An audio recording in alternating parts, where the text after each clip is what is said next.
I've lived 1,000 lives. I've piloted 1,000 souls.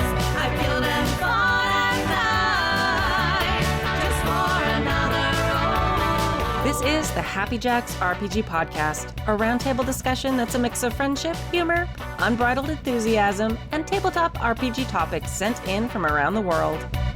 Just for another role.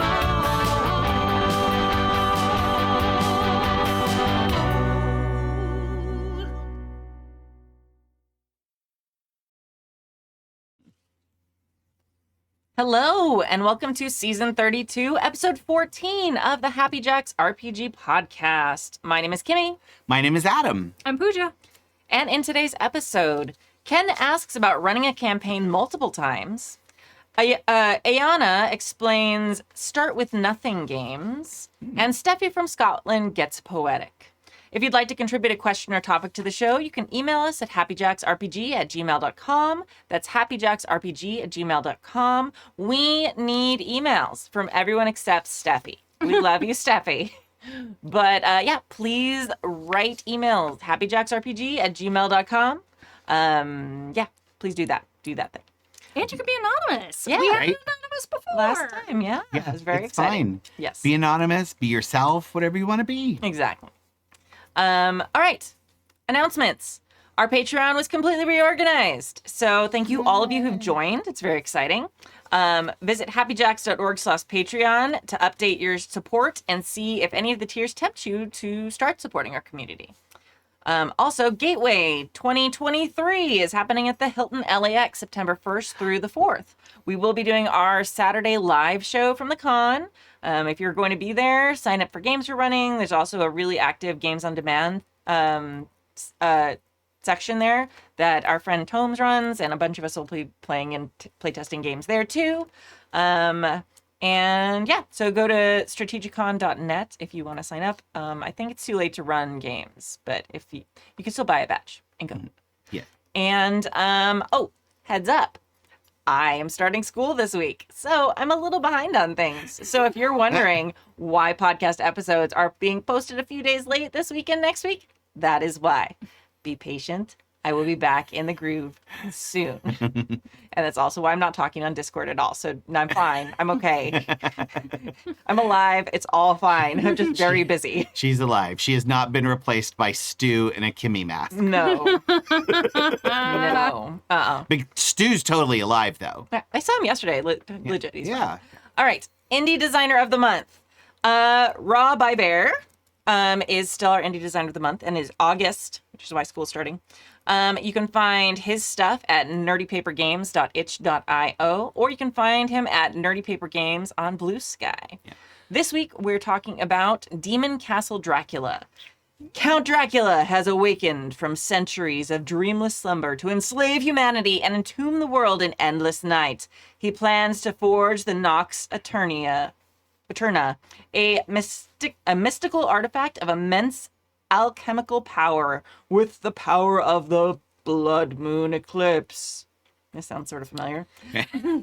As medieval Europe falls to his ravenous armies of undead minions, your heroes join forces for one final desperate assault on Dracula's castle. If you don't stop him, the world will never see another sunrise. Demon Castle Dracula is a rules-light dungeon crawl story game unofficially based on the best vampire video game series of all time. And it might start with castle and end in Vania. Yes. It does. It is designed to be played by one GM and 2 to 5 players in a single 3 or 4 hour session, but you can play for longer if you wish. The game is played in a series of alternating scenes. Odd-numbered scenes are action scenes. They take place in the present and concern the party's journey through the castle and into Dracula's throne room. Even-numbered scenes are memory scenes. They take place in the past and help us fill in the story's history and the setting.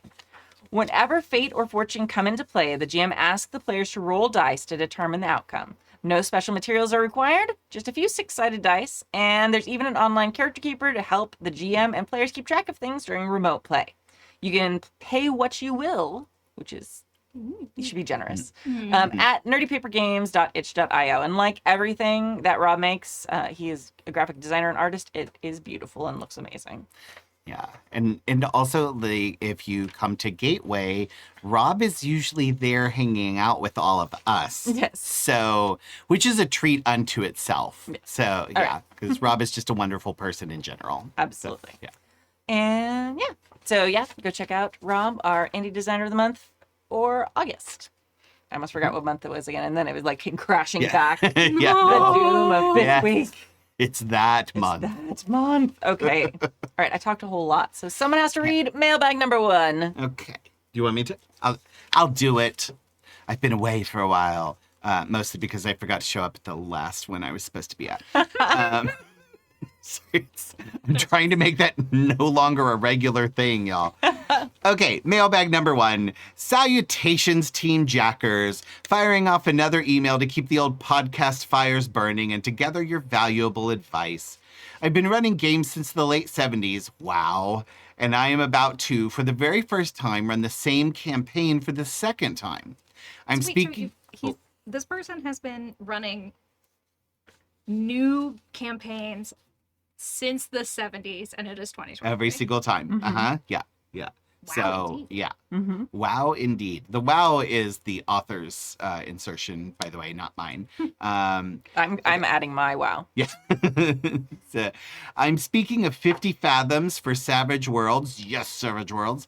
For those not familiar, Savage Worlds settings often include plot point campaigns, PPC, whereas long-running campaigns are presented as a series of set adventures that highlight important points of the story, and the GM is encouraged to fill in the in-betweens with whatever they wish. A good point to personalize the focus of the adventure. Well, I ran this PPC for one of the groups I GM for. It was actually their first exposure to Savage Worlds, and one of the 3 players' exposure to role-playing games in general. It went spectacularly. The players interacted with the world, the story advanced beautifully, roles were played, and it ended with a nail-biting, edge-of-the-seat finale. As my other group is winding down the current campaign, we have decided to go with 50 Fathoms. So here comes the concerns. Have you ever run the same campaign more than once? What are the pros and cons of doing so? I feel like the main pro is familiarity. I've seen the nuts and bolts. You should ask before seeing nuts and bolts. Hits and misses of the setting, so should be a pro. Con, comparing. Why did this part not work with this group like it did with the other? This bit went well for the first group. Maybe I should steer group 2 here. How come group 2 doesn't like this NPC when group 1 loved her, etc.? Any suggestions, encouragement, or advice would be highly welcome. We have all 3. Thanks, Ken. Thanks, Ken. P.S. But also thanks, Ken. P.S. Any chance we could hear more APs of Savage World settings, other than the short-lived Oz game? P.P.S. I'm curious why that game shut down. If it's something you'd rather not go into, that's cool, but my GM brain is fascinated by what makes a game fail as a lesson to what to look out for. Nah. All right. Yeah. Well, that last part, it just sometimes games hit a point, and we talk about this a lot on the podcast, where things just aren't clicking. Mm-hmm. Like there were things that have been included, start being triggering for people at the table, and sometimes it's things that people didn't even realize were going to be upsetting to them, and things like that. And yeah, that's just one of those things that started happening with that game. And rather than have things, be toxic or not fun, like we do this for fun here. Right. Like, so it was one of those things where it's like, hey, we all want to stay friends, and forcing you to show up and do this game every week that's upsetting to you is not going to facilitate friendship or fun. Right. So we're just going to pull the plug on it, and we'll try again another time with a different mix of people or a different setting or something like that. Yeah, and I think that's something that's very important to recognize, and something that and at Happy Jacks, we play like we're playing with our friends, right? And so we don't do this whole we play like we're playing with our friends, Right. not with our actual friends. Right, yeah. We're not actually friends. But we don't play like we have this scripted program that we're trying to get out, and we've got sponsors to please and all that. Like we like you said, we do this for fun, and we do it because we want to, and just like in your home games, if a game is not clicking, if it's not working out, if it's causing friction because people are having communication problems or people are frustrated with how things are going because they thought it was going to be one way and it's a different way, it's okay to end a game and say, you know what, this one didn't work out for us. Let's try something else. Maybe we want a different system or a different setting, or maybe we need to go back and rethink our lines and veils or other safety tools. And it like the whole point of this hobby is to have fun. So like don't ruin friendships because you think you just have to finish the game. Right, exactly. And we actually talked about this with the anonymous email you're talking about from last time. Sometimes you sit down with a person who's amazing and wonderful and you are best friends with them and you realize you have completely uncompatible play styles. Mm-hmm. And you're just like, oh, we both have very different things that we want to get out of this. And neither one is bad or wrong. I mean, it's like, you want, like, if you're going to share ice cream, you want to, have people who are sharing it with you to like that flavor of ice cream. Yeah. If they don't like that flavor of ice cream, you're not going to like force them to eat that flavor of ice cream. Because why would you waste ice cream like that? Right. But yeah, but mostly It's too short for bad ice cream. It Right, is, 100%. exactly. Yeah. Although bad ice cream, I mean, sometimes bad ice cream is better than no ice cream. But Right, yeah. But anyway, that's a whole my metaphor has gone way off the rails. It has nothing to do with gaming. I really just like ice cream a lot. Yeah. But so, and it was one of those things where we like sat down, we had a big like debrief and like critical conversation about it. So you had an adult conversation about it. Yeah. What? Yeah.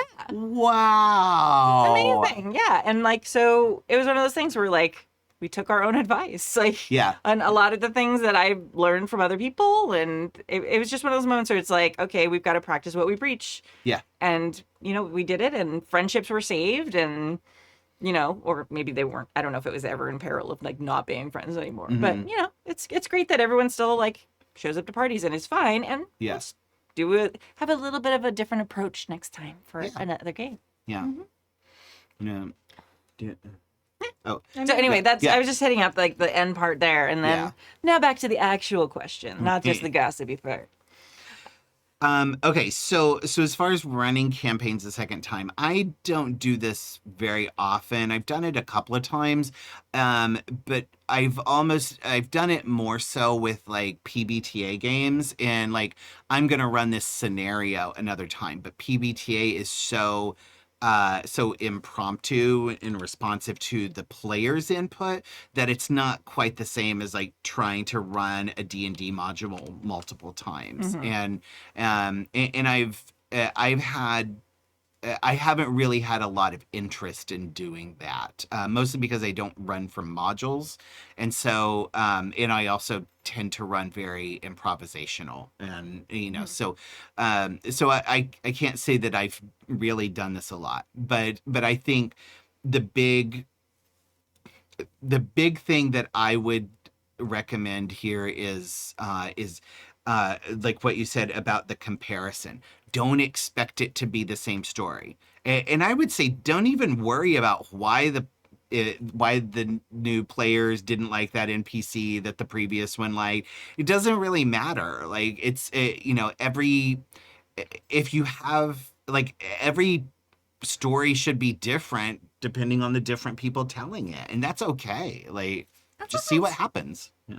Like, it's as simple in that question is like a different day. Mm-hmm. People could like something more, or like it could set them off or something in their real life or whatever. Like those questions are always going to be kind of arbitrary, or the answers to those questions are going to be kind of arbitrary. And I think the biggest thing like is to really look at this as even though you're hitting the same plot points, you are telling a completely different story with a new group of people. It could be fun to try to steer them to something that other people have enjoyed, but really like listen to your players, take the cues from your players on what they're enjoying and what they're not, and try to like divorce the other time as much as you can. Yeah. Because even if you try with all your might, your GMing of it is going to be really different. So it's like that NPC you really want them to like maybe you were a little more charming last time you did that. maybe that's cool. Maybe it's neat that she's a little suspect, or who knows? Like, all their backstories and everything else are also going to feed into that. Yeah. So it's like, you know, if someone has been betrayed by someone who looks very much like this NPC, like, maybe they're going to be more suspect for no reason that has anything to do with you. So I would lean into it. And this is what I've done when I've been running a lot of Starscape lately at cons. Cons are where I run campaigns again. And it's like, I run very similar stories. It's like the same kind of beats. And then, like, every once in a while, someone will come to the table. I'm like, oh shit, they were here last time. Oogie. Let's see.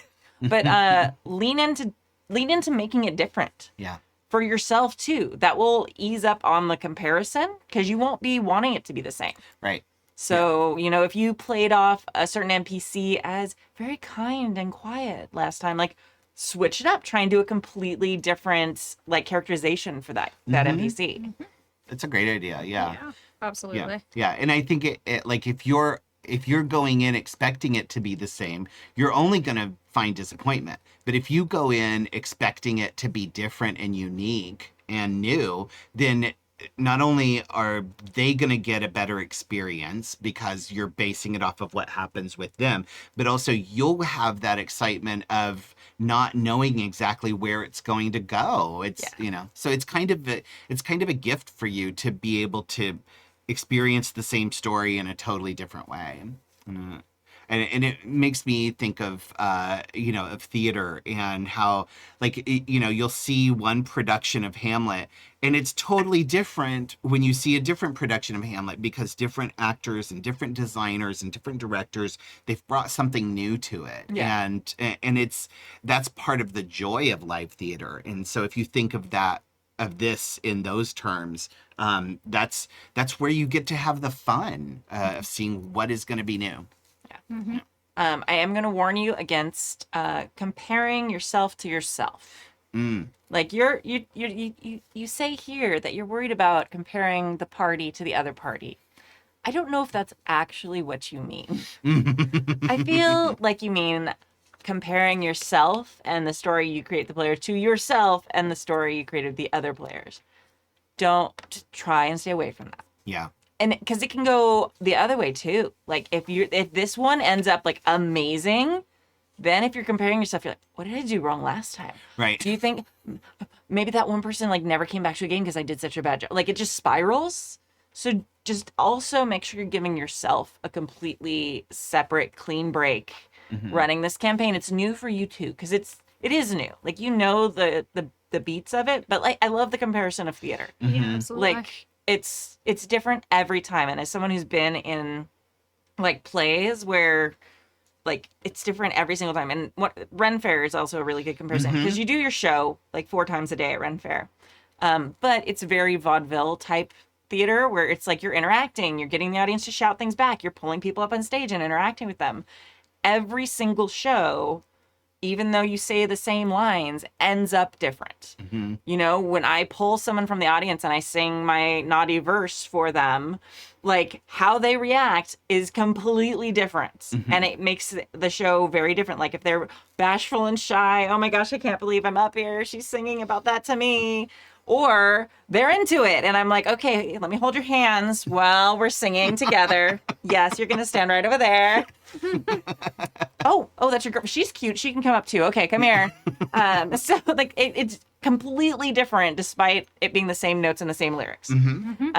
So, like, lean into that. Like, you're using the same, like, basic framework, but the people in your group are going to give so much to you. It's going to be a completely different thing. Yeah. On your PS about more APs of Savage World settings, I don't know if that's coming up soon or not. I do love Savage Worlds, and I haven't run it or played it in a long time, so it's something it's definitely something on my radar. I currently have some other stuff that's kind of consuming my attention right now that are not Savage Worlds, but it is one of those things where I'm always like, I do love me some Savage Worlds. Yeah, it's we a do. fun setting. So yeah. So fun yes, system. I'm sure we will do Savage Worlds eventually. It is not currently in the queue, but I'm only like, the queue's only like 2 games deep right now. I tend to be like, oh, a game is ending. Who wants to run something in about 4 weeks, and that's how the queue happens. Right. Other people also are like, hey, I'd love to run a game. And I'm like, great. Will not remember that. So when I shout out for everyone who wants to run a game in about 6 weeks, tell me. So yeah, I'm sure it will happen again. We love Savage Worlds. Yeah. All right. Thank you, Ken. Mailbag number 2. This is lengthy. Oh. So we should Gibbering share. in again? No. To be fair, it's a lot of bullet points. Oh, yeah. So it takes up a lot of printed space, which is why it's like 7 pages long. Oh, yeah. Okay. But it's not just full straight texts. It'll be fine. We'll break it into pieces. That'll be great. Yeah. All right. I guess I'll start if that's okay. Hello, Kimmy and crew. This is my first time writing in. Okay, sorry. It is your first time writing in, but I used your second email a few weeks ago, so it's not the first time we've read your emails in the podcast. So we were a little out of chronological order there. I apologize. Still working through the backlog. I can't help but feel like I probably should have done it sooner. I've been more or less sitting on a free, aside from note cards and decision maker, solution to the problem that I've noticed mentioned multiple times in emails. What to do when you show up for game night or whatever time, and the GM has decided they don't feel up for running the game, or that they can't make it and no one can decide what to do. The answer that any group can do at the drop of a hat is run an SWN, and that is a start with nothing game. The idea is not mine, but rather was originally developed for the Fate system by a podcast/blog called Burn Everything Gaming. They have Fate APs, among other things, including a few SWNs for those interested. I keep feeling like it's like Rats of Unusual Size. Every time I say I know. It's like the ROUSs. What? Yeah. I quite enjoy the randomness inherent in the design, but having tried out Fate with my group to min-max loss of story cohesion for the sake of the over-the-top resource management out of character effect, I ignored the latent possibilities for several years. Another system hopping to the point, After system. After there, that makes more sense. I'm really tired. Sorry. After system hopping to the point that I was starting to make my own. I was starting to try to make my own. The idea resurfaced with the help of extra time off work in the pandemic, and I thought I can't read anymore. Okay, Pooja, take over. I can't read tonight. It's Okay. After system hopping to the point I was starting to try to make my own, the idea resurfaced with the help of the extra time off work from the pandemic. Shout out to lockdown. And though it loses a little polish/set dressing, it becomes available to the gaming community at large, no matter your preferred system. Loss of polish example. The act of giving out and then paying in Fate points, physically showing the player's contributions to the world as described in the post, is an unfortunate loss. If your preferred system has a similar mechanic, like Benny's, I'd recommend using it to strengthen the player's feelings of ownership in what is being created. You can also use something like Decima to strengthen Gold Annie Award-winning Decima. Yeah, gold Right. Annie Award winning. So yeah, I don't think last time I don't know if I knew. Did we announce I don't that? know. I don't remember if I That Decima is a gold Annie Award winning accessory? Last week was a very long time ago. I don't know. Yeah. So for those who don't know, Kimmy, creator of Golden Lasso Games and their hit accessory Decima, the R&D for your RPG, won a Golden Innie this year. And won the top prize for best accessory for an RPG. So Physical something. yeah. So if you haven't gotten your copy of Golden Innie award-winning Decima yet, you need to go to goldenlassogames.com. Don't do it right now though, because for some reason shipping is like FUBARD and it's just a nightmare. But yes. Anyway, let's get back to the email. I feel weird now. Okay. I appreciate you all. Thank you. Yeah, I love it. Okay, keep going. If you ever need a hype team. Yeah. We gotcha. I thought it'd be like a little like, oh yeah, we're done. Have fun. Okay, no, great. it's a huge fucking deal. I feel like I probably talked about it last week. I don't know. That's all right. We'll okay. talk about it some more. Yeah, every week. I'm hoping the hosts that are there when this is being read will be willing to give the community a demonstration so they'll be able to hear it instead of just a boring written guide that gets vague because it can't account for every creative instance where questions may arise. But if you can't, I understand. If you could still read and discuss, that'd be great. The basic premise is that you start with nothing. No game world, no characters, and no GM until you pick somebody to fill that role. Once chosen, the GM is given one truth about the world from each player. The GM then integrates those truths into a semi-cohesive whole and chooses an achievable goal/endpoint they think the party will be able to achieve in a reasonable time frame, which is however long you can play or need an interim game for. Characters are made very simply, and role-playing ensues. It's always guaranteed to be interesting, if nothing else. I'm going to write the rest of this generally referencing PBTA mechanics as a basis, as most of the hosts should be familiar with it. What? Oh, yeah. Don't know what you're talking about. Never heard of it. 2d6, degrees of success, moves, harm, etc. I'm also going forward with the idea that you'll demonstrate the process. I maybe should have read this email before I put it in. We'll see. Yeah. But maybe we can do a special and demonstrate this. We'll see. We'll find out. Yeah. 6 pages to go. Yeah. So here's what will follow, and feel free to switch readers as needed. Yes, as we have already Thank you. demonstrated. Notes to the GM, choose your GM and setup. Notes to the players, truths and categories, break, character creation, play until an appropriate conclusion is reached, closing notes, end of email. I like that you gave me a little like table of contents here, Yeah. Right. like I'm reading someone's like thesis. Yeah. Notes to the GM. One of you will be the GM. You can choose how to decide, as anyone will do. Wow. These notes are mostly for them, but remember that the mantle could fall on any of you at any of time when you play an SWN. So paying attention is recommended. Oh, no. Wow. Like, are you a teacher? I know. Like my anxiety just like went through the roof. I'm like, oh, it could be me any moment. And I'm like, wait, no, but fine. Okay, I'm ready. I'm listening and paying attention. Go ahead. Your primary job is twofold.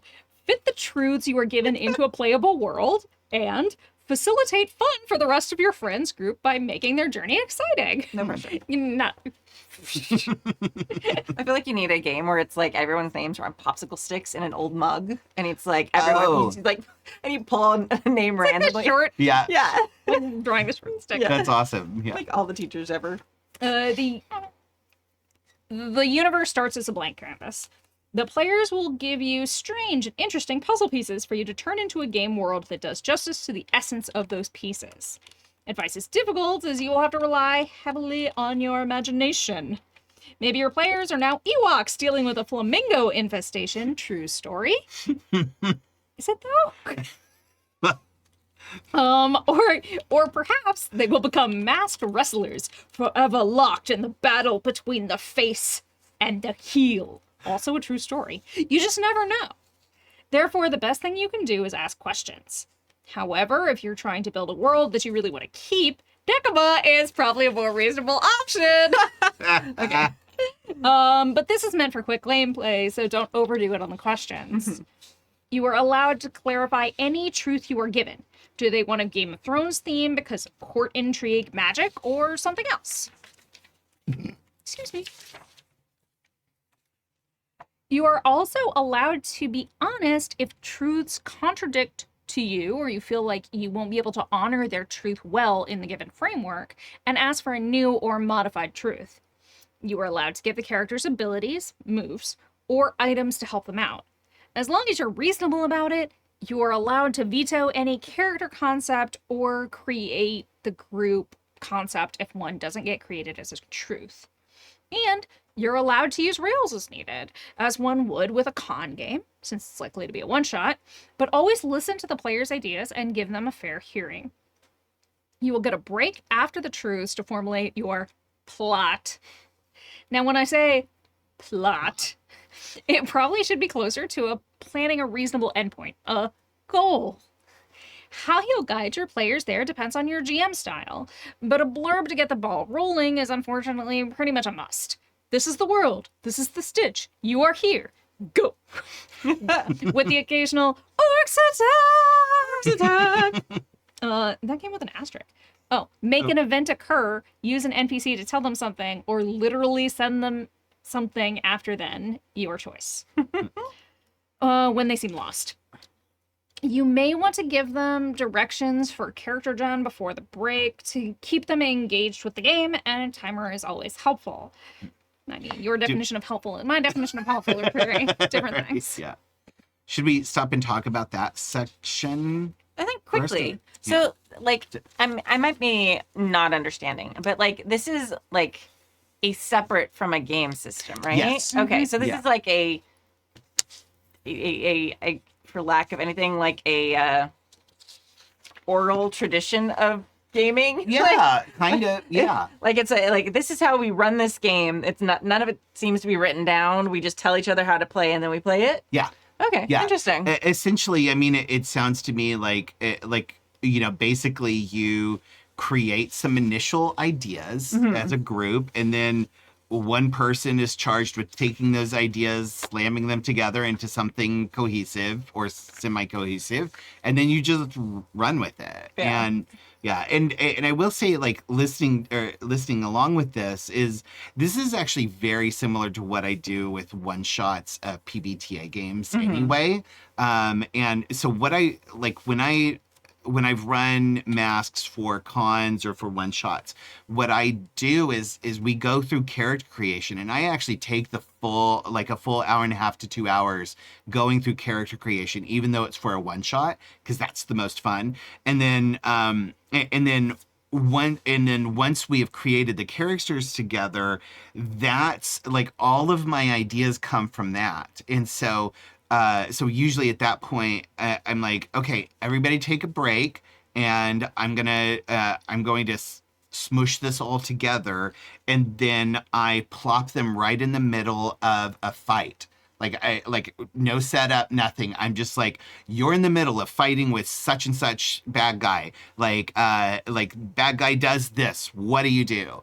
And then after the fight is concluded, then we kind of get, like, this was my MO for a long time, is like, we do the fight, and then the masks version of S.H.I.E.L.D., which I think is called Aegis, they show up and they're like, hey, teenagers, what are you doing this superhero fight? And then there's the interaction with them, and then the teens get to walk away victorious and vindicated. And so like, Kissing. and kissing, yeah, they got it. Somebody's got to kiss. Is it teen drama if nobody kisses?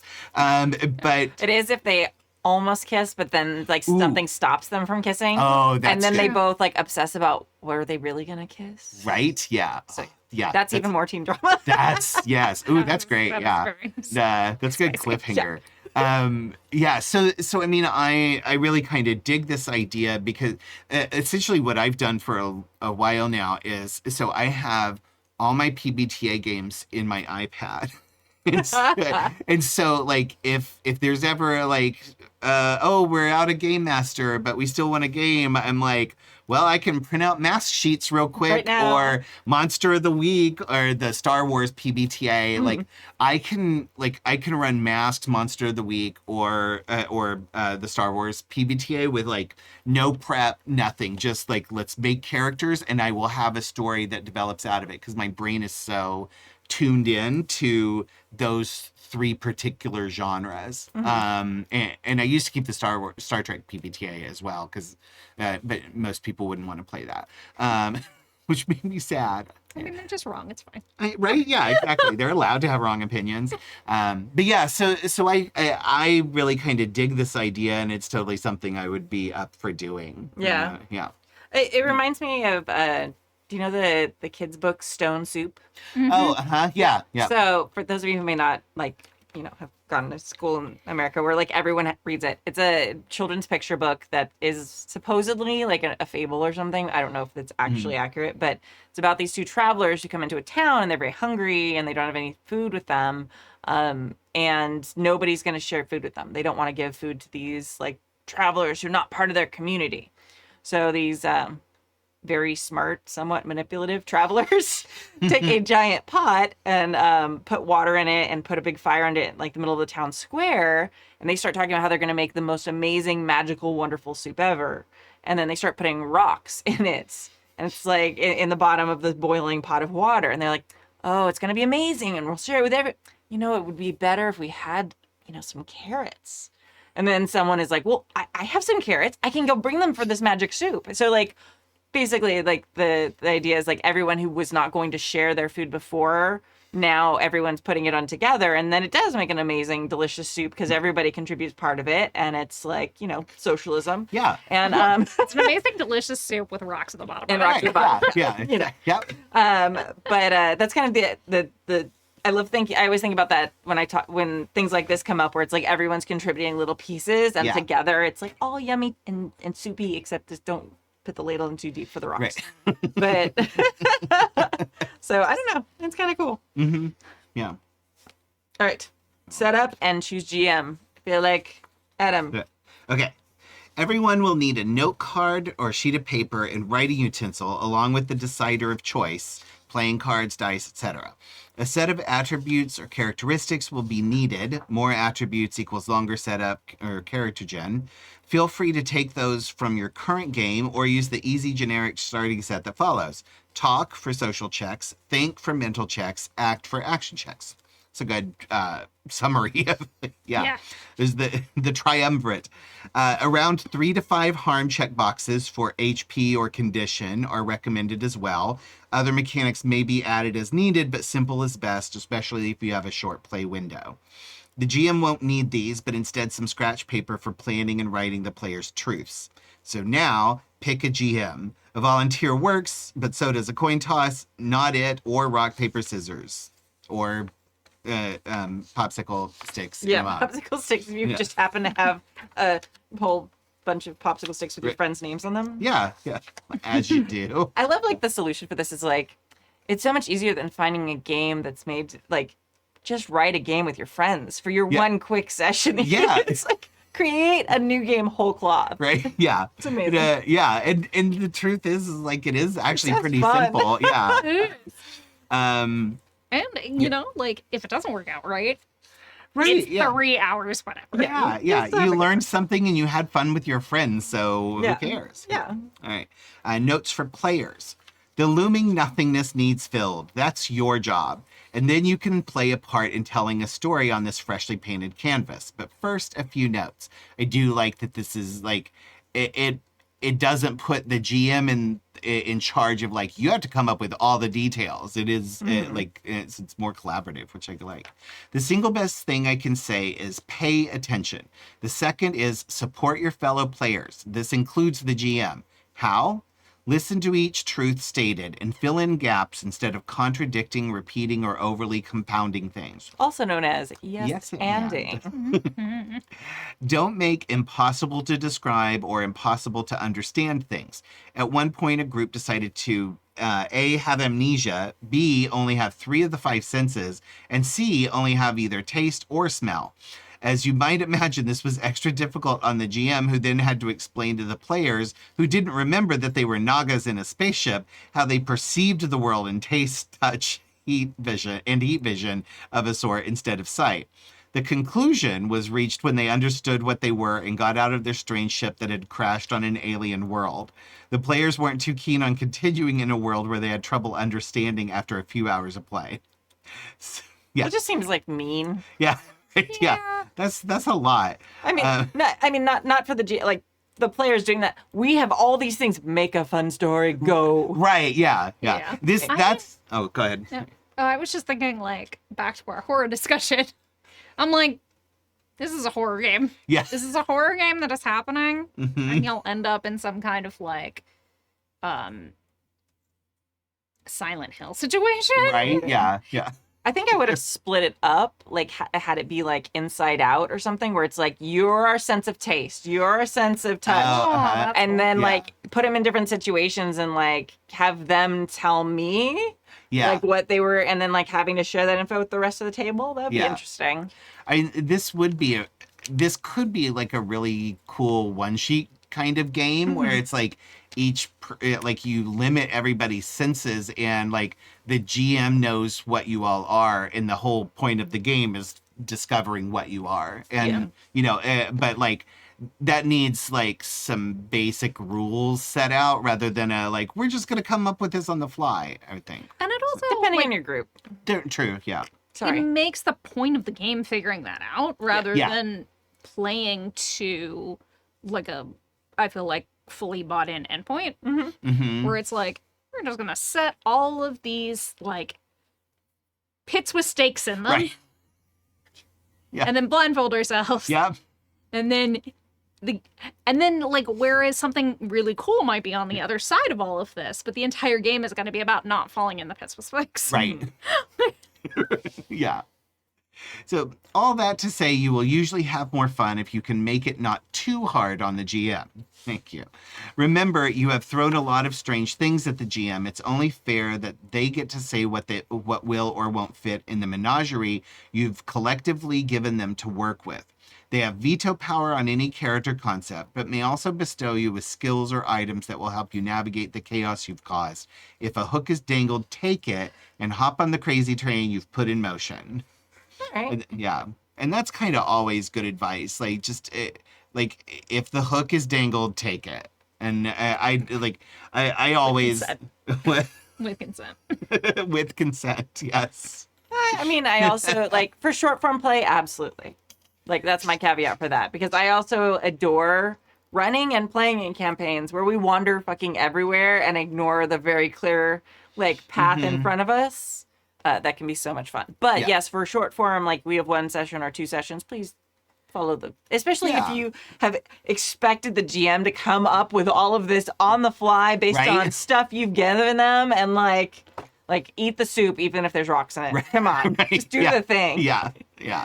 But I think like even in general in games, like take hooks from other players that when they offer them, and like this is something I always try to do when we're doing like group character creation and session zeros, is I'm listening to what the other characters are coming up with and trying to think of like, oh, okay, well, I wanted to have a certain NPC as part of my backstory. It'd be cool if it was the same person as in their backstory, or like, or like, oh, I want to like have broken up with somebody recently. It would be really cool if it was your character, Or your character's sister. right? Or sibling in general. Yes. Right. But like, yeah, and it's that kind of stuff is so much fun. Yeah. Like as a player, especially for a one shot.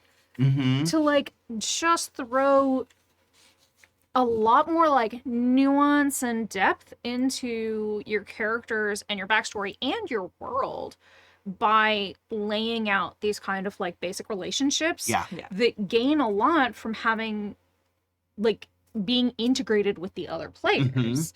And the one shot the other day with Kadave, like I ended up being the sibling of one of the other players, and we had this whole thing, and then our parents were a whole thing, and it became like a fun story element that had we not made that one choice at the beginning, it never would have been there. It wouldn't have worked, and we would have had to like split even more of our time describing 3 different households instead of 2. Right? Yeah.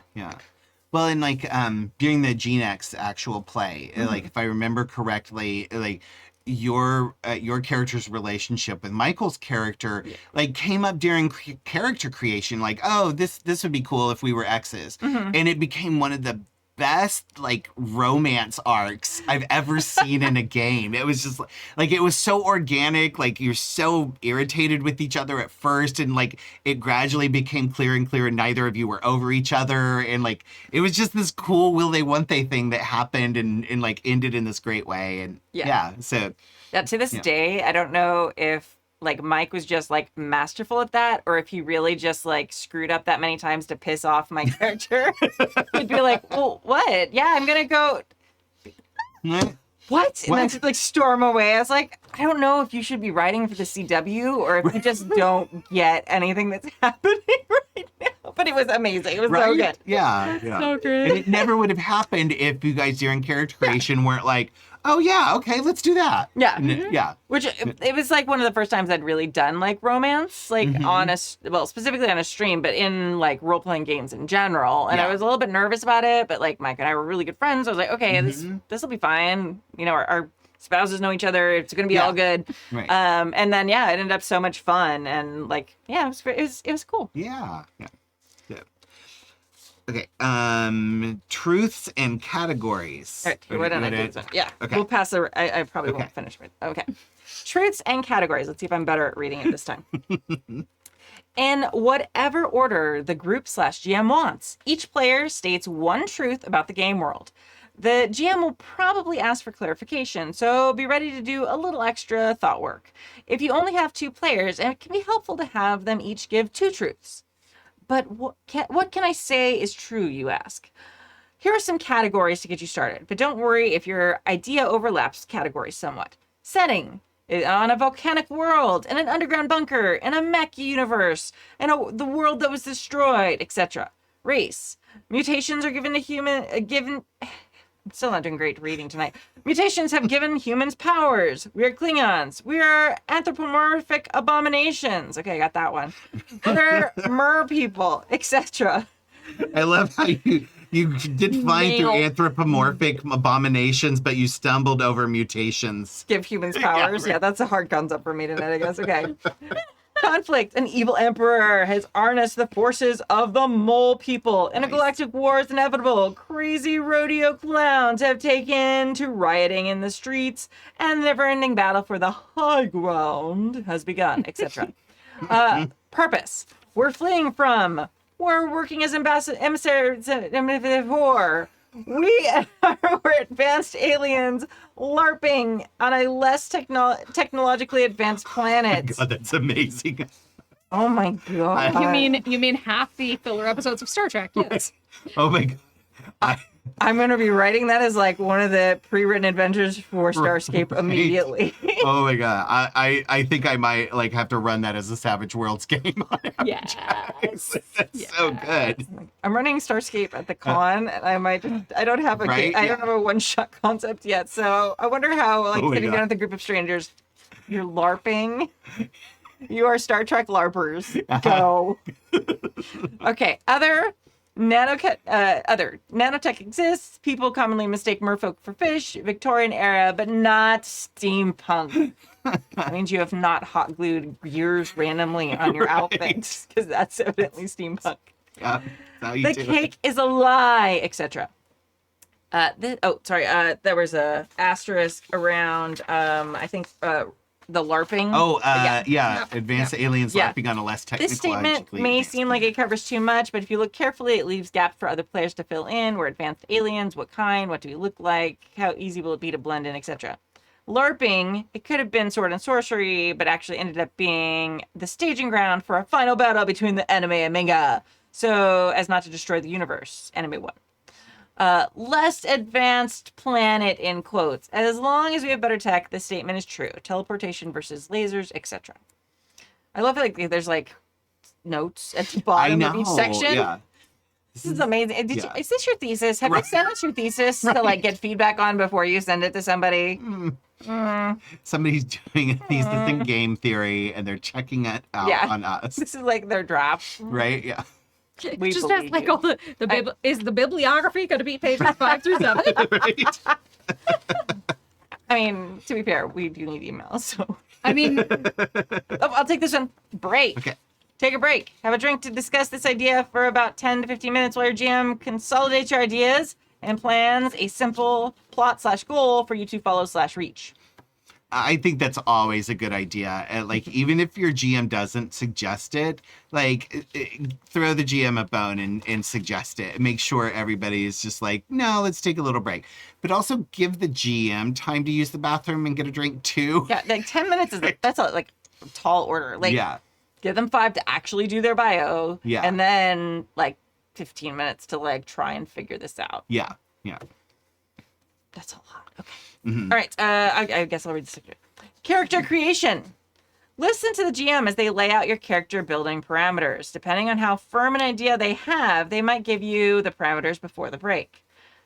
Do you play game with like improv professionals? Because I'm pretty good at this, and this is like a very complex process to do very quickly. Like, it's good. I'm not saying it's not good, and it's like possible, but you're creating mechanics, you're creating a world, you're creating characters, and you're asking the GM to create the world and the balance and how you make mechanically your characters. Yeah. That's a big ask. These are It is many a lot. asks. This is a buffet of asks that you have. Yes. So you generally want to have an array of pluses and minuses for your attributes depending on how many there are. There are math problems. Just know there's math problems there. 3 + 2 + 1 - 1, etc. So this would depend on like kind of what you used as kind of the foundation of whatever system you're making up. Any additional stats or counters can be added according to GM's fiat if necessary. Usually, we assume you have basic gear a blank would have, unless the GM says differently or gives anything extra. You get some abilities / moves. Abilities or moves are consistent.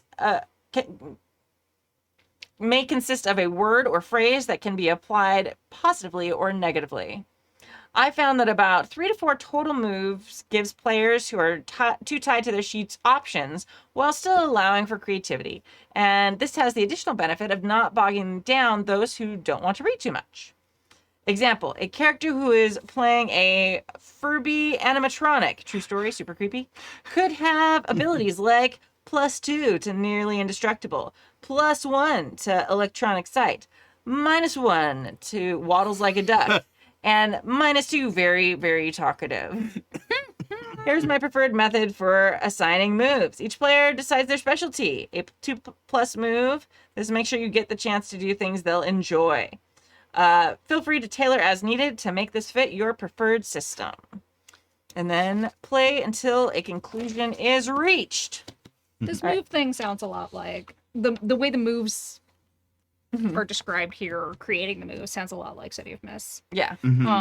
Where depending on what your player is, depending on what in City of Mist, what their legend is, or what their normie personality is, you come up with moves specific to that. Yeah. And it could be like anything. Yeah. There's so much there. Yeah. So while it kind of feels like Fate. It feels just like Fate. well, yeah, and that's what this is based on, right? So I feel like they said that they were going to try and tailor it for PBTA, but I think they skewed to Fate because they've been playing Fate. Yeah. It's sort of a Fate PBTA mashup. Yeah, basically. Yeah. I will say, like, this to me, everything sounds really cool. You've obviously put a lot of work into this. Yeah. It's amazing. This feels like the most complicated part where you're like, wait, what? And and we're doing what? Whereas, like, as a player for a one shot, I'd be like, give me a +2 -1. Like, Right, yeah. let's go. Yeah. Yeah.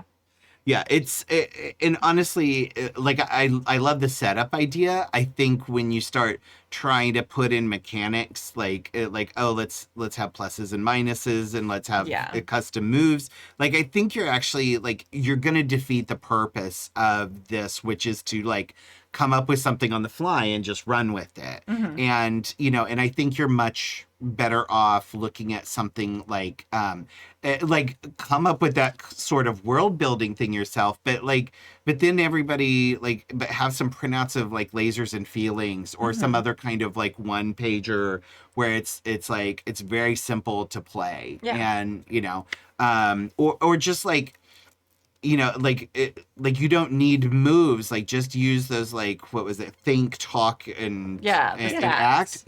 And just like one has a +2, one has a 0, and one has a -1, and it's just like that's it. That's all the mechanics you need. And I played in a a long running game where we played this for like a year and a half, and it was a homebrew kind of thing, and we kept changing the system. Like it was the same story the whole time. It was this whole like Game of Thrones type world that we'd built.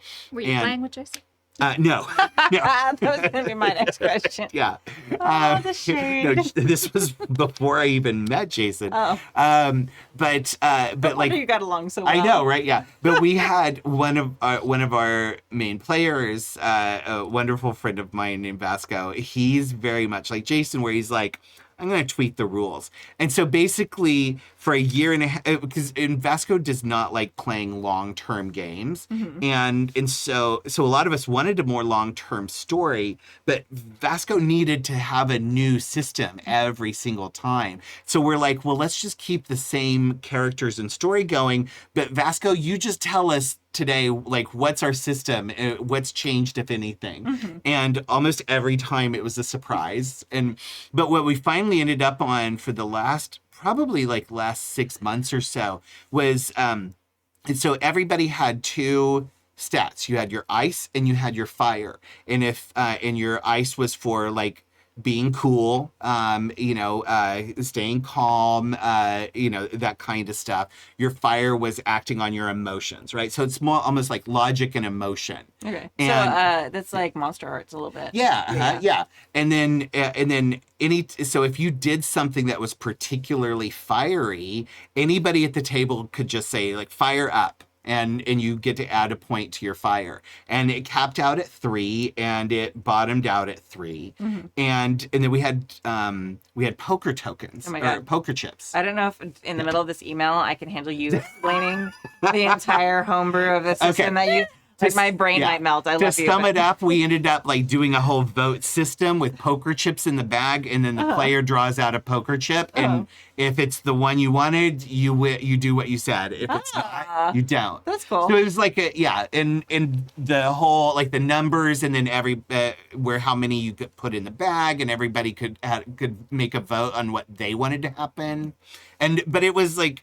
It was ultimately so simple. You got 2 stats, you got a bunch of poker chips, and everybody votes. And so anyway, the point of all that is I don't think you don't need to write moves to do this, especially for a one-shot game. Yeah, I feel like it would be so much easier to pick a system you're familiar with. Like if you can play it, like if you know Fate, you can pretty much run just about any Fate game with a couple of minutes, like prep. Like there are some exceptions, but for the most part, same thing with PBTA. Yeah. Like if you know the basics of PBTA, you can run most PBTA hacks like fairly quickly with, or and it'd be the same thing. You've got the mechanics part down. Right. Just come up with the world together, or whatever your system of choice is. Like. There are some like more prep systems, but I feel like that would be a way of incorporating some of these ideas, because I really like the idea of the truths. I really like some of that. But the minute you're like writing moves and like figuring out stats and pluses and minuses to specific stuff, that's getting too complicated to just come up with on the fly. Like maybe not for you in a group, that's amazing, but I feel like that's not a reasonable solution for most play groups when like the GM can't show up. Yeah. And then you have like, if some people are better at like thinking up that kind of stuff on the fly, then you end up with some people who like have a really good time in the game and other people who can't do anything. Yeah. Because they didn't quite get it right in this character creation in the 5 minutes that you had to do this. Right. And it's like, at some point, if you just lean into, okay, well, here are your base stats for your 3 attributes. If you want to get a modifier to that, explain to me why you should have one. Explain to me why your character is super good at this. Explain to me why in this situation you have the perfect MacGuffin. Right. Like, and that way it's just a lot less pressure on everyone at the top. And you can help each other inside the game to figure out that stuff if you have one person who just isn't necessarily as great at that kind of like on their toes thinking. Yeah, I agree. All right.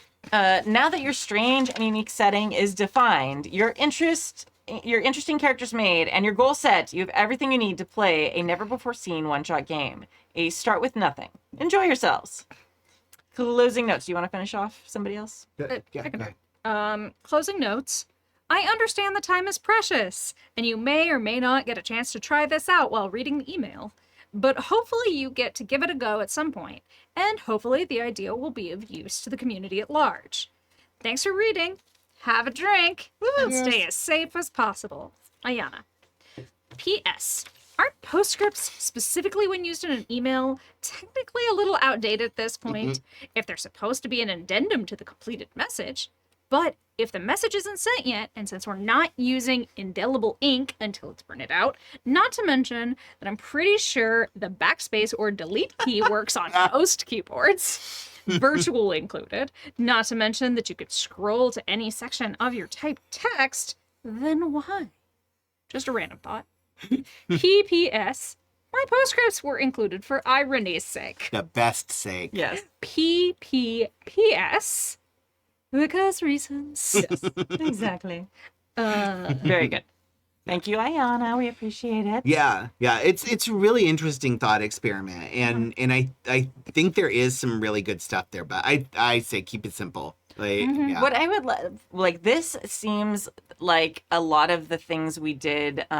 There was a group of us who were doing, like, we were all game designers, and we'd do meetings or we'd do stuff like this. Like, we'd put out like a picture, and all of us would go to a corner and spend 10 minutes coming up with like the outline of an RPG we were inspired to do by that picture. Yeah. And different things. Or like, this seems like one of those things that you could do with a group like that to get creative juices going and like maybe be the birth of like an actual cool, awesome system. So there's really neat creative possibilities with this.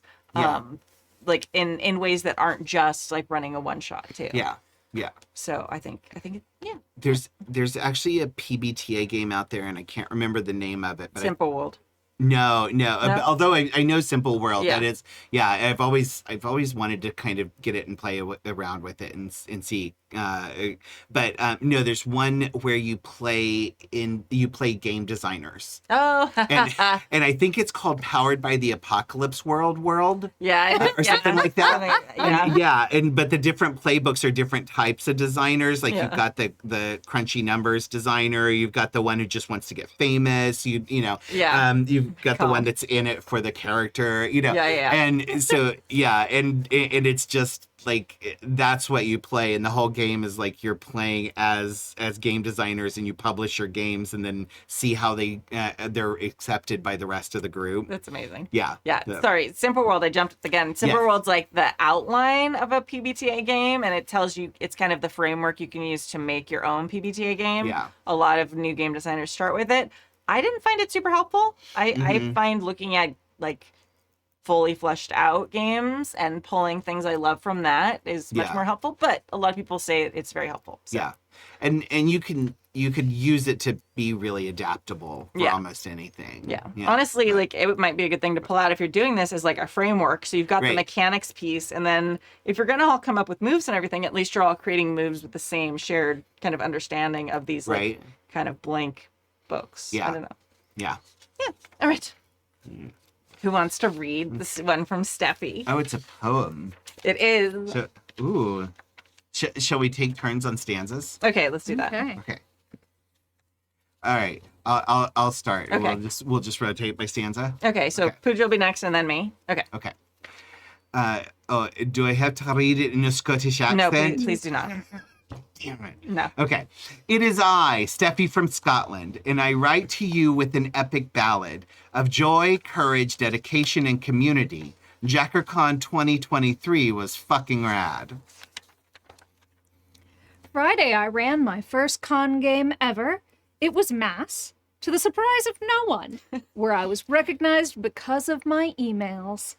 And Jason got revenge with a smooth burn. It was X-Men with Rogue, Beast, and Nightcrawler, where we managed to have a touching character arc, save the day, and bond stronger as a group. All in all, we knocked it out of the park. On Saturday, the nerves smacked me across the face. Friday, I was running, but now I have to play.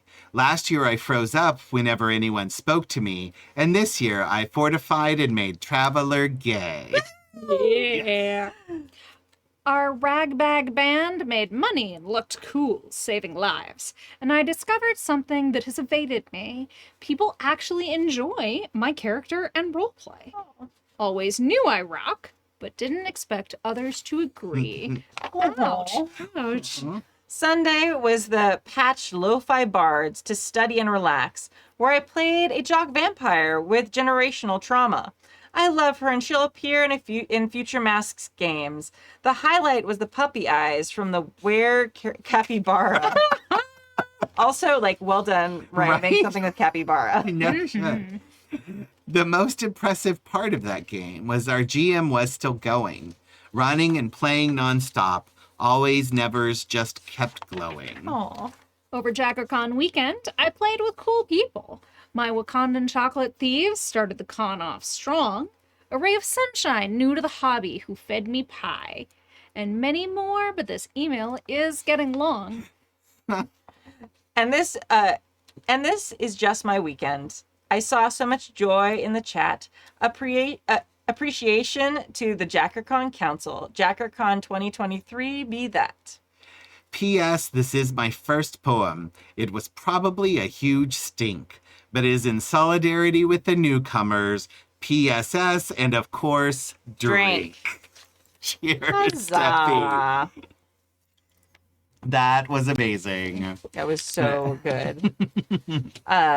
Oh, I love that. And I'm so Right? glad, Yeah. like, this is the second email that we had about people who really had fun at JaggerCon. Yeah, Which is yeah. so, like, Yeah. you know, like, warms my poor dead heart. Right? Yeah.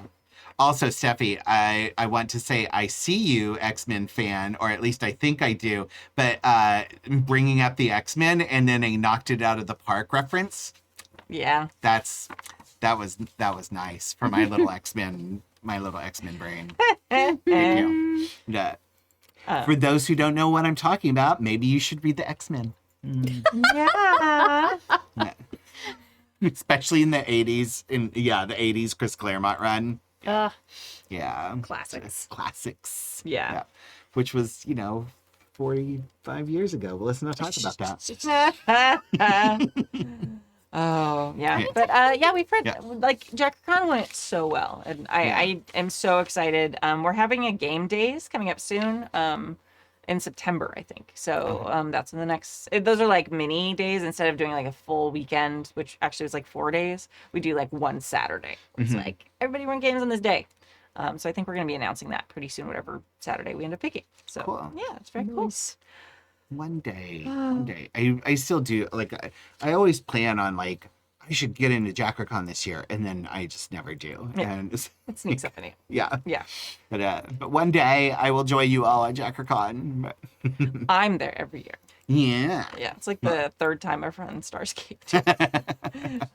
Only game design was a quick hobby. Oh wait, Right? Yeah. it's not. Okay. All right. Thank you for joining us for season 32, episode 14 of the Happy Jacks RPG podcast. Please support our amazing indie designer of the month, Rob Iver. You can find his stuff at nerdypapergames.itch.io. Thank you to our chat mod, James V, and to our amazing Patreons who keep us ad-free and independent. You can join their heroic ranks at happyjacks.org/Patreon. My name is Kimmy. My name is Adam. I'm Pooja. And today we're going to leave you with a song by our friends at Super Mad NES, which is like Nintendo stuff. Okay. Yeah. And my brain is not right. I'm so tired and prepping for tomorrow. And this is our friend does the guitar, which is fucking Yes. cool. They have 2 guitars in the band. It's epic. It's amazing. So Ryan plays one of those guitars and it's incredible. And today we're playing Maggie's Quest. So they do covers of obviously like famous music. A lot of it's like Final Fantasy, which I love. So, Nice. yeah. And yeah, anyway, we'll see you next week where I will have had more sleep. Theoretically. Theoretically, maybe. I might be lying. Allegedly. Allegedly. Okay, bye.